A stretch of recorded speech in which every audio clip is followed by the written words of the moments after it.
Welcome back, Star Wars fans. Today we're exploring one of the darkest chapters in galactic history, but through a brand new lens. Order 66 was the strike that nearly ended the Jedi forever, an order buried deep inside the very soldiers they trusted with their lives. When it was executed, Jedi Masters, Padawans, and even younglings were cut down in a single night, betrayed by the people they considered brothers. But let's imagine something different.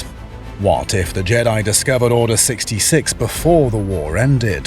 What if the truth about the inhibitor chips, the genetic programming, and Palpatine's ultimate plan had been exposed early? Would the Jedi survive? Would Palpatine's empire even rise at all? Let's dive into this alternate galaxy. In the canon timeline, Clone Trooper 5s comes terrifyingly close to uncovering the truth. After witnessing Tup kill a Jedi without explanation, 5s investigates, learns about the chips, and tries to alert the Jedi, but Palpatine manipulates events so 5s is branded unstable, silenced before he can convince anyone. In our alternate timeline, things unfold differently. Maybe Rex believes his old comrade. Maybe 5 survives long enough to present his findings directly to Shark T on Kamino. Or perhaps Anakin, still trusting of the clones, listens instead of dismissing him. However it happens, the story doesn't end with 5s being ignored. This time, his warning is taken seriously. The Kaminoans are pressured for answers, their secrets pulled apart by Jedi investigators, and the truth comes crashing down. The clone army isn't just loyal to the Republic. It's designed with a hidden command, one that would force them to kill the Jedi at a moment's notice. The Jedi Council gathers in secret to weigh this revelation. For many, it's unthinkable. These clones have fought side by side with them for years. They've shared victories, losses, even friendships. To believe they could suddenly turn on command feels impossible, but evidence doesn't lie. Medical scans prove the chips exist. Rex and a few others undergo surgery to have theirs removed, and suddenly the Jedi's worst fears are confirmed. What follows is a heated debate. Yoda warns patience and wisdom, Mace Windu pushes for swift action, and Obi-Wan advocates for careful strategy. Do they reveal the truth to the Senate? Do they confront the Chancellor directly, or do they quietly begin preparing for the inevitable? In the end, the Council reaches a rare agreement. The Jedi will act, but in shadows.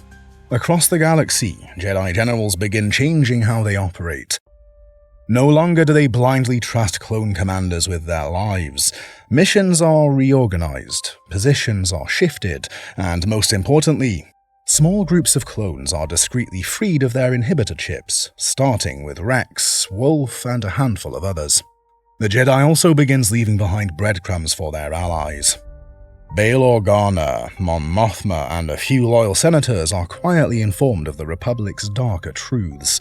A network of trust begins to form, a safety net in case Palpatine makes his move. What was once a looming massacre is slowly turned into an upcoming battle, one the Jedi are prepared to fight. Of course, Sidious is no fool. The Sith thrive in secrecy, and when secrets start to slip, he feels it.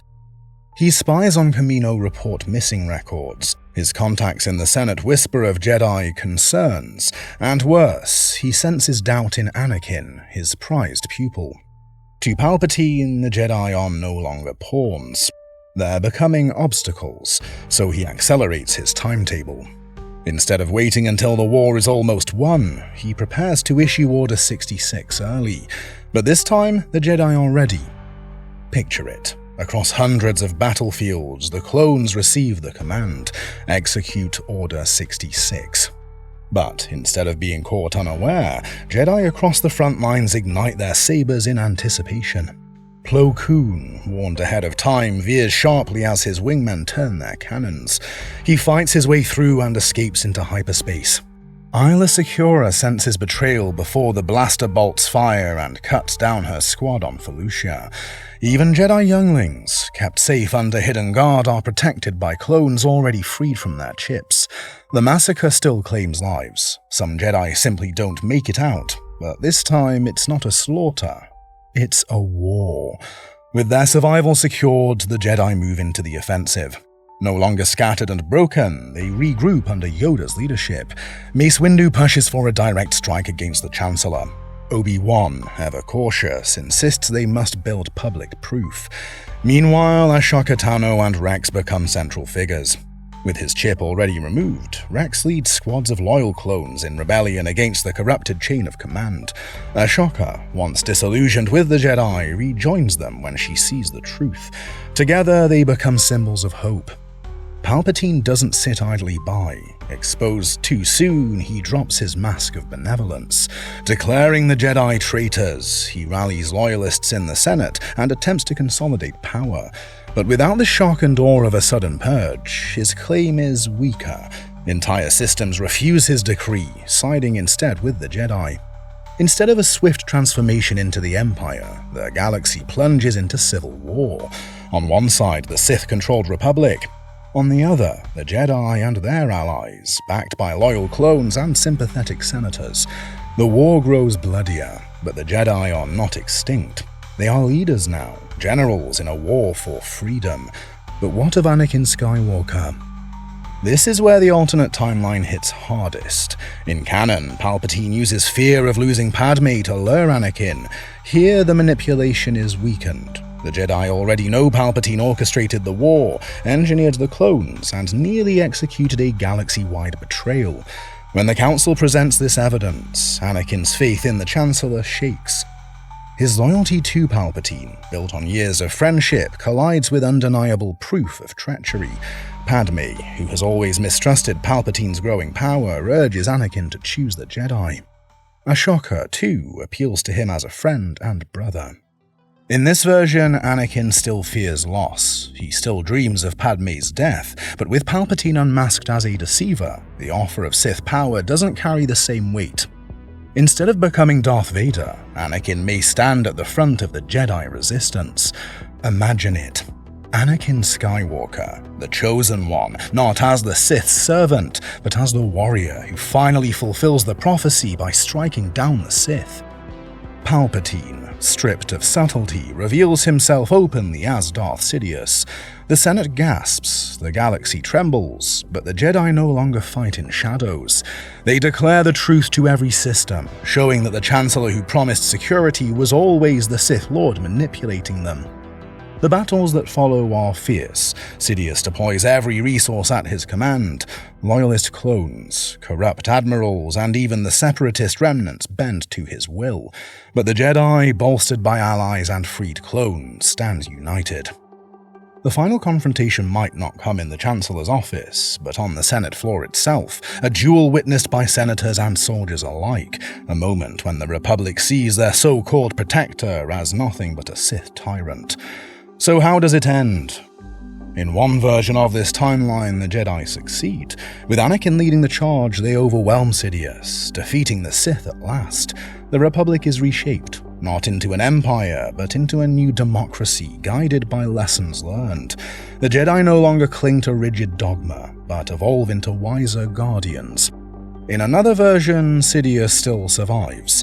His cunning, his mastery of the dark side, and his ability to twist events might prolong the war for years. The galaxy could burn in a conflict bloodier than the Clone Wars ever were. But even then, the Jedi are no longer prey. They are warriors in open resistance, impossible to wipe out with one single command. Order 66 was meant to be the perfect strike, a silent betrayal that ended the Jedi in one night. But if the Order had discovered the truth early, everything changes. The Republic doesn't fall quietly, it fractures in full view of the galaxy. Palpatine isn't a shadowy manipulator. He's an exposed tyrant, and the Jedi, instead of martyrs, become leaders in a fight for freedom. Perhaps they win, reshaping the galaxy into something better. Perhaps they still fall, but not in silence, in defiance, as warriors standing together. And maybe, just maybe, Anakin Skywalker finally becomes what he was always meant to be, the one who brings balance, not by destroying the Jedi, but by saving them. If you enjoyed this what-if journey, smash that like button, subscribe for more alternate Star Wars timelines, and hit the notification bell so you never miss a deep dive into the galaxy far, far away. Drop your thoughts in the comments. If the Jedi had uncovered Order 66, would they have defeated Palpatine, or would the Sith still find a way? Until next time, may the Force be with you.